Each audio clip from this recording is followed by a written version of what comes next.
Good morning, তোমাদের সাথে আমার নতুন পথ চলা। আমি এবার থেকে রোজ ইউটিউব আর ফেসবুকে আসবো।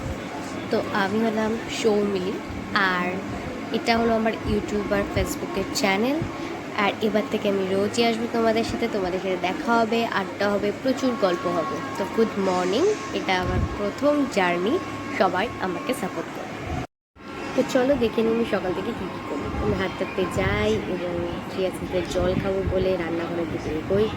এবং চিয়া সিডসটা ওভারনাইট ভেজানো ছিল, তো সেটাই আমি নিই এবং লেবু মিশিয়ে সেটার জল আমি খাই।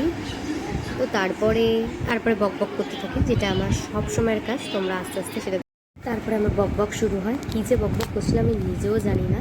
তারপর কিছুক্ষণ বক বক করার পরে মনে হলো এবার চাটা ভিজিয়ে তাড়াতাড়ি চাটা খেয়ে নিই, কারণ না তাড়াতাড়ি করে চা না খেলে আমি ইউনিভার্সিটির জন্য রেডি হতে পারবো। তো তারপরে আমি চায়ের জল নিই এবং চাটা ভেজাতে যাই। এবার তারপরে স্নান টান করে এসে আমি ঠাকুরের সামনে আসি। এটা হলো আমার বাড়ির ঠাকুর, এটা হলো মা দুর্গা। আমাদের পুজো হয়, এটা বাসন্তী পুজো হয়। এটা আমাদের ছোট্ট ঠাকুর ঘর। তারপরে কিছুক্ষণ বসে নিয়ে আমার গ্রিন টি কমপ্লিট হয়ে গেছিলো। গ্রিন টি আমি খেলাম। খাওয়ার পর গ্রিন টি খেতে খেতে চারপাশে দেখছিলাম আকাশটা কেমন লাগে। তো আমি বলে তোমাদেরকেও দেখাই যে কেমন লাগছে বাইরেটা খুবই সুন্দর লাগছিল। এবং তারপরে কি করব, গ্রিন টি খেতে গিয়ে কথা বলতে বলতে আমি ফেলে দিয়েছিলাম অ্যাকচুয়ালি। তো আমি ভাবলাম মা দেখতে পেলে খুব বকবে, গ্রিন টিটা পড়ে গেছে। এবং কথা বলতে বলতে তারপরে ভাবলাম যে গল্পটা শুরু হবে, কিন্তু তার আগে তোমাদের সাথে গল্প করার আগে আমার বলতে হবে আমি কী কী করি সারাদিনে, এটা তোমাদের জানা দরকার। প্রথমে চা খেয়ে নিই, তারপরে একটু কিছু নিজের মতো ভাবতে থাকি, বকতে থাকি, নিজের মতো করতে থাকি। কখনো কখনো মা উঠে যায়, মার সাথে কথা বলি। তারপরে আমি স্নান করতে চলে যাই এবং স্নান করে এসে আমি রেডি হয়ে কলেজ যাই।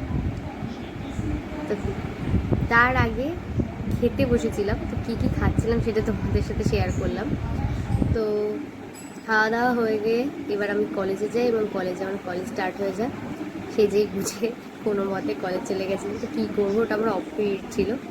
দেন তারপরে কিছুক্ষণ বসে টসে বন্ধুদেরকে বলি চল গিয়ে খেয়ে আসি। তো অন্য বন্ধু বান্ধবরা ছিল না, এই আমাদের সিআর। তো খাওয়া দাওয়া করে তারপর আমাদের একটা সেমিনার ছিল, সেমিনারে আমরা সবাই যাই।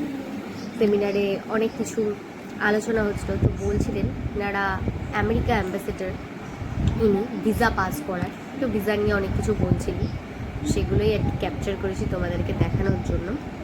তো অ্যাট লাস্ট সমস্ত কিছু কী কী হয় তোমাদের সাথে শেয়ার করলাম, কী কী হয়েছিল। দেন চলো টাটা, আজকের জন্য এইটুকুই।